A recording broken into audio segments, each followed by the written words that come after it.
في ساعات تصريحات بتطلع من نجوم النادي الاهلي والزمالك السابقين، بتخليك انت تقعد تفكر هو ازاي التصريح طلع بالاسلوب ده. يعني انا مثلا لو عندي صفحة فيها 1000 2000 فولورز، واجي ارك واسجل واطلع اتكلم كلمتين، بكون متخوف من اي لفظ اقوله، متخوف من اي حاجة تعمل تعصب، متخوف من كذا حاجة، لان المفروض دي مسؤولية. فلك ان تتخيل انت لاعب كرة قدم مشهور في مصر، ومشهور بانتمائك لنادي معين، فتطلع تقول تصريح زي ده. فانا كلامي كله برضو مش هيكون على ميدو بالظبط، يعني انا كلامي كله دايما موجه للناس اللي او اللعيبه اللي بتدي تصريحات ساعات بتصير التعصب. فانت ليه تعمل تصريح مستفز؟ يعني كابتن ميدو قبل ماتش بورتو بالنسبه للنادي الاهلي قال للنادي الاهلي لعيبه النادي الاهلي ما بتلعبش او ما تعرفش اساسيات لعبه كره القدم.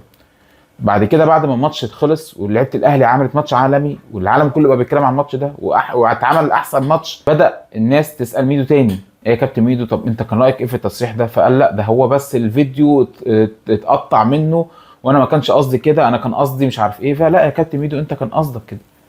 ودايما عندي تعليق على كابتن ميدو، هو دايما ساعات يعني ساعه كده وساعه كده. يعني هو لما يجي ساعات بيطلع بيعمل تصريح وهو لابس توب النادي الزمالك، ساعات بيقول تصريحات كده مش منطقيه.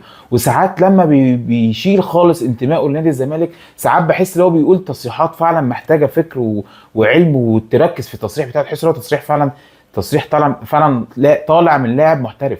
نفس الكلام اللي انا قلت للكابتن ميدو هو نفس الكلام اللي احنا قلناه من نفس المكان للكابتن احمد بلال المنتمي للنادي الاهلي.